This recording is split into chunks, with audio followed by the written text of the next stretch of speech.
পাইঙ্গালাম খানকির ফুলারা টিকটকের মাঝে বঙ্গবন্ধু শেখ মুজিবুর রহমান আর শেখ হাসিনার নিয়ে কথা কইলে মজিদ তোর বাপ, শেখ হাসিনা তোর মা, সবকিছুই ঠিক আছে, কিন্তু তোর মা যদি এত উন্নত করে দেশটা গড়ি তুলবি, তুই কিসের লেগে পরের দেশে গুলামি করার লেগে আসছিস? তোর মা শেখ হাসিনা তো একজন মহিলা নাকি ইজলিয়া?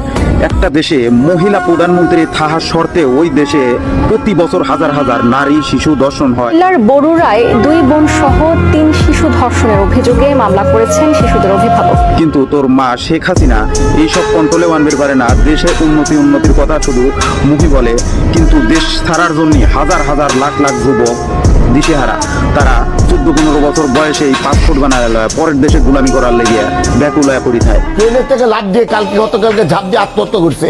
সে যেতে পারে না দেখে তার বাবার সামনে আত্মহত্যা করার কথা ছিল তো প্রবাসী কল্যাণ মন্ত্রী শফিকুর রহমানের।